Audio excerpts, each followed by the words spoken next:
नमस्कार, मी नवनाथ बन करिअर मंत्री या विशेष कार्यक्रमात आपल्या सगळ्यांचं स्वागत. साधारण दात म्हणले की आपल्याला आठवतं की खायचे दात वेगळे आणि दाखवायचे दात वेगळे, परंतु दाताचं आरोग्य फार महत्त्वाचं असतं आणि दाताचं आरोग्य चांगलं असेल तर माणसाचं आरोग्य चांगल्या प्रकारे राहू शकतं. साधारणपणे आपल्याला अजून एक गैरसमज असतो की दाताचं आरोग्य तपासण्यासाठी BDS एकच डिग्री आहे, त्याच्यानंतर करिअरच्या पुढच्या कुठल्याही वाटा नाहीत. पण हा तुमचा गैरसमज आहे. BDS शिवाय दंत आरोग्य या विषयात खूप मोठे चांगले करिअरच्या संधी आहेत आणि त्या करिअरच्या संधी कुठल्या कुठल्या आहेत, त्यात प्रवेश कसे करायचे आणि त्याचं एकूण स्ट्रक्चर कसं असतं या विषयात बोलण्यासाठी डॉक्टर मानसिंग पवार, अधिष्ठाता शासकीय वैद्यकीय दंत महाविद्यालय त्याचे अधिष्ठाता आहेत सर. त्याशिवाय अध्यक्ष महाराष्ट्र राज्य दंत परिषदेचे अध्यक्ष आहेत आणि सदस्य आहेत भारतीय दंत परिषदेचे. सर, खूप खूप स्वागत आहे तुमचं. थँक्यू. साधारणपणे आपण म्हणतो की एखाद्याला दंत आरोग्य याच्यामध्ये करिअर करायचं असेल तर BDS हा एकच कोर्स आहे, असंच लोकांचं गैरसमज आहे. पण त्याशिवाय इतर कुठले कोर्स आहेत जेणेकरून आपल्या विद्यार्थ्यांना त्याच्यामध्ये प्रवेश घेता येऊ शकतो? सुरुवातीला मी आपल्याला सांगू शकतो की BDS आणि MDS याच्या व्यतिरिक्त सध्या महाराष्ट्र आरोग्य विज्ञान विद्यापीठामार्फत आपण PhD कोर्सेस डेंटिस्टमध्ये विविध विषयात चालवत आहोत. शिवाय आता जवळजवळ 15 फेलोशिप कोर्सेस आपण सुरू करत आहोत. म्हणजे जे ग्रॅज्युएट आहे किंवा पोस्ट ग्रॅज्युएट आहे त्यांना कौशल्य विकास व्हावा, त्यांच्या बुद्धीमध्ये वाढ व्हावी म्हणून अशा प्रकारच्या संधी आता BDS आणि MDS ग्रॅज्युएटला उपलब्ध होणार आहेत. त्याच्या व्यतिरिक्त जर आपण बघितलं तर भारतीय दंत परिषदेमार्फत हे BDS MDS सोबत डेंटल हायजिनिस्ट आणि डेंटल मेकॅनिक्स असे 2 कोर्सेस चालवले जातात. आता हे जे कोर्सेस आहेत हा त्याचा ड्युरेशन आहे जवळजवळ 2 वर्षाची आणि त्याच्यामध्ये 2 परीक्षा होतात आणि याचा जो अभ्यासक्रम आहे तो भारतीय दंत परिषदेने नेमून दिलेला आहे. आणि त्यामध्ये ह्याचे जे दोन्ही कोर्सचे जे प्रमुख उद्देश आहेत ते आहे कौशल्य विकास. आता मी आपल्याला सांगितलं डेंटल मेकॅनिक्स आणि डेंटल हायजिनिस्ट. तर जो विद्यार्थी 12वी पास झालेला आहे सायन्स आणि त्याला कमीत कमी 50% मार्क आहेत तर असे सर्व विद्यार्थी त्याला पात्र ठरतात. आता जर आपण महाराष्ट्राचं अवलोकन केलं तर शासकीय दंत महाविद्यालय म्हणजे ज्या ठिकाणी मी अधिष्ठाता आहे हे एकमेव महाविद्यालय आहे. याच्यामध्ये हे दोन्ही अभ्यासक्रम भारतीय दंत परिषदेच्या मानकानुसार राबवले जातात.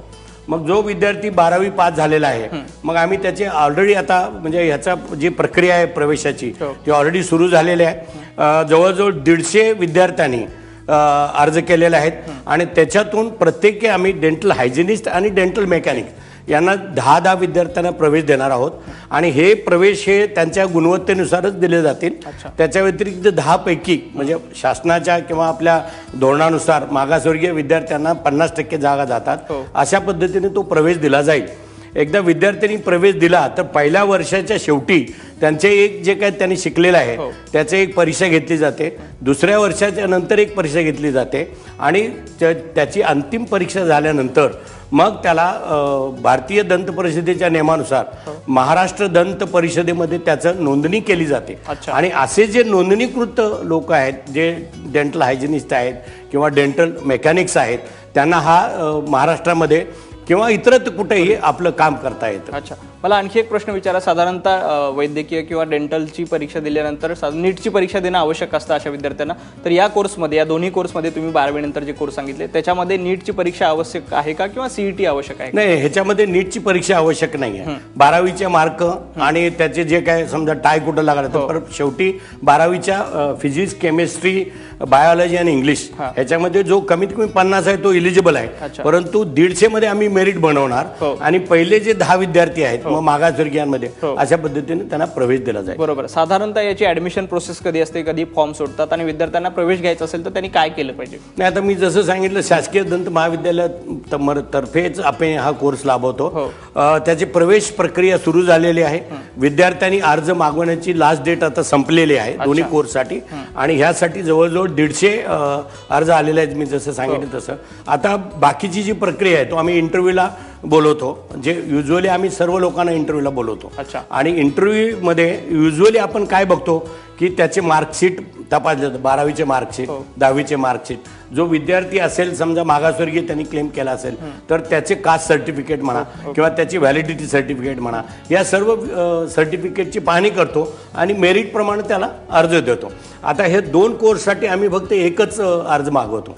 2 कोर्ससाठी आणि त्यांना सांगतो की तुम्हाला डेंटल मेकॅनिक करायचं असेल तर त्याला पहिला प्रेफरन्स द्या, डेंटल हायजिनिस्ट करायचं असेल तर त्याला दुसरा प्रेफरन्स द्या, असं केव्हा प्रेफरन्स देऊन आम्ही त्या पद्धतीनं जो पहिला प्रेफरन्स असतो तो दिला जातो. समजा आता महाराष्ट्रामध्ये तुम्ही सांगितलं की महाराष्ट्रात असं कुठल्या शहरामध्ये विद्यार्थ्यांना ॲडमिशन घेता येईल जेणेकरून त्यांच्या सोयीचं होईल हे सगळं? नाही, महाराष्ट्रामध्ये माझ्या माहितीप्रमाणे एक कॉलेज आहे ज्या ठिकाणी हे 2 कोर्सेस रन होतात, चालवले जातात आणि otherwise it is only government dental college hospital Mumbai. अच्छा. आणि याचं फी स्ट्रक्चर काय असतं? म्हणजे विद्यार्थ्यांना परवडणारी असते का खूपच महाग असते फी? नाही, आपल्याला ऍक्च्युली आश्चर्य वाटेल, म्हणजे विद्यार्थ्यांना पण ही गोष्ट पटणार नाही. ह्याची जी फी स्ट्रक्चर आहे ते अतिशय कमी आहे. अच्छा. म्हणजे 40-50 रुपये एवढी फी शासन घेतं. 40 आणि 50 रुपये फक्त एवढे फी आहे. अच्छा. आणि त्यांना आमच्याकडे जे विद्यार्थी वसतिगृह आहे आमच्याकडं, त्यांना वसतिगृहात सुद्धा राहायला प्रवेश दिला जातो. मग त्यासाठी जे आम्ही बाकीच्या विद्यार्थ्यांना चार्ज करतो ते चार्ज करतो, but it is very nominal basically. अच्छा. पण एखाद्या विद्यार्थ्याने हा 2 वर्षाचा 3 वर्षाचा कोर्स पूर्ण केल्यानंतर त्याला करिअरच्या संधी काय आहेत पुढे भविष्यामध्ये? आता डेंटल मेकॅनिक्स बद्दल आपण पहिलं बोलू. तो त्याने जो कोर्स केला आणि त्याला जर त्याची ऐपत असेल किंवा त्याची ताकद असेल तर तो ऍक्च्युली स्वतःची कार्यशाळा उघडू शकतो. अच्छा. फक्त ते नोंदणी केल्यानंतर त्याला उघडता येते. जर समजा आता मुंबई असेल किंवा कुठल्याही भागात जर म्हणलं जागेचा खर्च सोडला तर फक्त त्याला मला वाटते 2-3 लाख रुपये खर्च येईल इन्व्हेस्टमेंट. आणि आजकाल कुठल्याही कौशल्य विकास जो माणूस असेल त्याला काम करायचं असेल तर शासनातर्फे कर्ज, बँकातर्फे कर्ज पण मिळतं. ते अतिशय चांगलं आहे. त्याच्या व्यतिरिक्त जर आपण बघितलं तर महाराष्ट्रामध्ये किंवा देशामध्ये जे डेंटल कॉलेजेस आहेत किंवा वैद्यकीय महाविद्यालय आहेत, म्हणजे डेंटल कॉलेजेस, मेडिकल कॉलेजेसमध्ये अशा प्रकारच्या पोस्ट असतात, तिथं काम करता येतं. किंवा खाजगी रुग्णालयामध्ये सुद्धा ज्या ठिकाणी दंतसेवा दिली जाते त्या ठिकाणी सुद्धा याचे डेंटल हायजिनिस्ट आणि डेंटल मेकॅनिकचे कोर्सेस असतात, म्हणजे हे असतात, त्यांना ते काम करता येतं. अच्छा. म्हणजे या दोन्ही ठिकाणी त्यांना प्रवेश घेऊ शकतो. आणि त्या कार्यशाळेमध्ये काय करता येतं, म्हणजे त्यांना काय तिथे पैसा कसा कमवायचा त्यांनी? हो. आता डेंटल मेकॅनिक जर बघितलं ना तर दिवसेदिवस यांना खूप मोठा स्कोप आहे. कारण असे हे जे डिप्लोमा होल्डर्स आहेत फार कमी आहेत. आणि भारतीय दंत परिषदेने आता फक्त एक नियम केलेला आहे की ज्यांनी डिप्लोमा केलेला आहे त्यालाच लॅबोरेटरी खोलता येईल. आणि आपल्या डेंटिस्टची जर संख्या बघितली तर महाराष्ट्रामध्ये जवळजवळ 30,000 डेंटिस्ट काम करतात, नोंदणी करत आहेत. तर तसं बघितलं तर खूप स्कोप आहे त्याला. आणि तो जो आहे तो ऍक्च्युली लॅबोरेटरीमध्ये आपल्या जे कृत्रिम दात बनवले जातात, अलीकडे दातांचे कवळी, दाताची कवळी बनवली जाते. आजकाल दाताच्या रंगाचे ब्रिजेस किंवा पूर्ण इम्प्लांट वगैरे असं, तर ह्या ठिकाणी जे लागणारी जे काय उपकरण आहेत किंवा जे दात आहेत कृत्रिम दात, हे सर्व बनवण्याचे काम तो करतो. त्याच्यामध्ये आंशिक कवळी आली म्हणजे 2-3 दात जर पडले असतील तर ते आर्टिफिशियल दात बनवणे, किंवा मग कम्प्लीट डेंचर आलं त्याच्यामध्ये, मग ब्रिजेस आले मी जसं सांगितलं तसं. त्याच्यानंतर कास्ट पार्शल डेंचर्स आहेत. नंतर जे लोकांचे दात वेडेवाकडे आहेत त्यांना जे उपकरण दिले जातात ते उपकरण हे बनवतात. किंवा एखाद्याला कॅन्सर झाला असेल, त्याचा डोळा समजा काढला असेल ऑपरेशनमध्ये, कान गेला असतील किंवा अजून काही चेहऱ्याचे त्याचं झालं असेल तर त्याचे सर्व तो आपल्या कार्यशाळेमध्ये बनवतो. कारण ह्याची उपकरणं, त्याची यंत्रसामुग्री सर्व उपलब्ध आहे. आणि आजकाल तर जसं पाहिजे त्या पद्धतीनं म्हणजे एस्थेटिक सुद्धा लक्षात घेऊन ते काम केलं जातं. अच्छा, बरोबर आहे. त्यामुळे खूप मोठी संधी आहे. आणि याशिवाय याच्यामध्ये पगार किती असतो, कारण लर्निंग सोबत अर्निंग सुद्धा महत्वाचं आहे, ते सुद्धा आपण विचारणार आहोत. पण एक छोटासा ब्रेक घेऊया. ब्रेक नंतर या संदर्भात तुमचे काही प्रश्न असतील तर 022661600216 या आमच्या दूरध्वनी क्रमांकावर तुम्ही आम्हाला संपर्क करू शकता. एक छोटासा ब्रेक, लगेच परत येतोय. पाहत राहा करिअर मंत्र.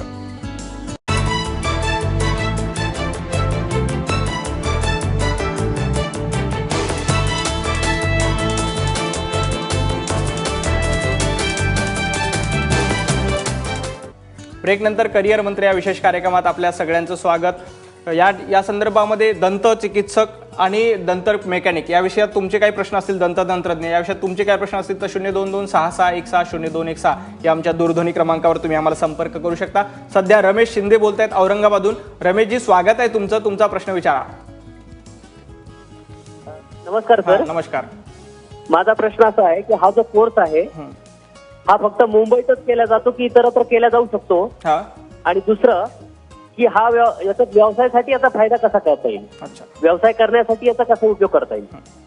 नाही, आता कसं आहे की सध्याची जर परिस्थिती बघितली तर हा कोर्स मित्रांनो फक्त शासकीय दंत महाविद्यालय रुग्णालय मुंबई या ठिकाणी फक्त 10 विद्यार्थ्यांना प्रवेश दिला जातो। याच्या व्यतिरिक्त मला वाटते की एक संगमनेरचं कॉलेज आहे, त्या ठिकाणी ही संधी उपलब्ध आहे आपल्याला। याच्या व्यतिरिक्त जर आपण महाराष्ट्राच्या बाहेर जाण्याची इच्छा असेल तर भारतीय दंत परिषदेच्या मानकानुसार काही डेंटल कॉलेजेसमध्ये हे कोर्सेस चालवले जातात। अच्छा, त्या ठिकाणी त्यांना प्रवेश मिळू शकतो आणि कोर्स त्यांना करता प्रवेश मिळू शकतो। अच्छा, आपल्याला आणखी एक कोण आहे, मंजुषा बोलतायत बीडून। मंजुषा ताई, स्वागत आहे तुमचं, तुमचा प्रश्न विचारा। हा, काही नाही, याची प्रवेश प्रक्रिया कधीपासून चालू आहे? अच्छा, नाही, आता आम्ही शासकीय दंत महाविद्यालयातर्फे ती प्रवेश प्रक्रिया ऑलरेडी सुरू केलेली आहे। अर्ज सादर करण्याची मुदत संपलेली आहे आणि आता आपल्याला अर्ज करायचा असेल तर तो अर्ज स्वीकारला जाणार नाही आणि पुढच्या 15 ते 20 दिवसामध्ये यामध्ये प्रवेश दिले जातील। गुण क्रमांकानुसार 150 मध्ये जे विद्यार्थी येतील त्यांना ते 10 विद्यार्थी 10 डेंटल मेकॅनिकसाठी आणि 10 डेंटल हायजिनिस्टसाठी प्रवेश दिला जाईल। अच्छा, याशिवाय आपण म्हटलं की काही खाजगी महाविद्यालयामध्ये तर त्याचं स्ट्रक्चर कसं असतं आणि त्यात लोकांनी प्रेफरन्स द्यावा का? नाही, मी जसं सांगितलं की सर्व अभ्यास प्रक्रिया, ऍडमिशन प्रक्रिया, परीक्षेची प्रक्रिया ही भारतीय दंत परिषदेने मांडून दिलेली आहे। तर त्याच पद्धतीनं हे केले जातात आणि काही खाजगी महाविद्यालयामध्ये कदाचित दुसरी प्रक्रिया वापरली गेली तर त्याच्यावर आक्षेप येतो डेंटल काउन्सिलचा। सो जी नियमावली हीच आहे, नियमामध्ये बदल नाही होणार। अच्छा, प्रवेश प्रक्रिया सेम सगळीकडे। अच्छा, आणखी एक प्रश्न की लर्निंग बरोबर अर्निंग खूप महत्वाचं असतं। तर एखाद्या विद्यार्थ्याने हा कोर्स पूर्ण केला तर त्याला पगार, व्यवसाय नाही सुरू करायचा पण एखादी नोकरी करायची, त्याला पगार कितीपर्यंत मिळतो? नाही, सध्या स्थितीमध्ये आपण बघितलं की शासनामध्ये अशी जी पदं निर्माण आहेत आणि तिथे ज्यावेळेला नियुक्ती होते तर सरासरी त्या विद्यार्थ्याला किंवा त्या डेंटल हायजिनिस्टला किंवा डेंटल मेकॅनिक्सला जवळजवळ 30 ते 40 हजार रुपये हा असा पगार आहे। ओके, तर शासनामध्ये आहे। आता खाजगी महाविद्यालयामध्ये याच्यामध्ये फरक पडेल, परंतु आपल्या महाराष्ट्रामध्ये 38 खाजगी दंत महाविद्यालय आहेत। शासनाची 3 महाविद्यालय आहेत। त्याच्या व्यतिरिक्त प्रत्येक वैद्यकीय महाविद्यालयामध्ये डेंटल हायजिनिस्ट आणि डेंटल मेकॅनिकचे पद आहे। अशी जवळजवळ 16 वैद्यकीय महाविद्यालय आहेत। त्याच्या व्यतिरिक्त खाजगी महाविद्यालय आहे। तर अपॉर्च्युनिटी जर बघितलं ते अतिशय चांगली आहे, परंतु ज्या वेळेला कुठलाही विद्यार्थी एखादा कौशल्य विकास करतो तर त्याच्याकडून अपेक्षित असतं की त्यांनी स्वतःचं काम करावं। स्वतःचं काम चांगलं असेल तर त्याला चांगला पगार आणि नोकरी मिळू शकतो। आपल्याला आणखी एक फोन आहे, पनवेलहून अपर्णा दळवी बोलतायत। अपर्णा ताई, स्वागत आहे तुमचं, तुमचा प्रश्न विचारा। मुलगी माझी 12वी पास आहे। तिने नॅचरोपॅथिक आणि याचं डायटिशियनसाठी डिप्लोमाचं हे केलंय, डिप्लोमा करते, तर त्याला स्कोप आहे का? अच्छा, मला वाटतं हा आपला आजचा विषय दंततंत्रज्ञ या विषयात आहे। जेव्हा आपण नॅचरोपॅथी वगैरे विषय घेऊ त्यावेळेला आपण तुमच्या प्रश्नाचं उत्तर देऊ। सर, मला आणखी एक प्रश्न विचारायचा, साधारणतः 10वीला मुलं असतात आणि त्यांना 10वी नंतर पुढच्या शिक्षणाची झेपत नाही किंवा घरची परिस्थिती तशी नसते, तर अशा 10वीतल्या विद्यार्थ्यांना काही संधी आहे का आपल्या याच्यामध्ये?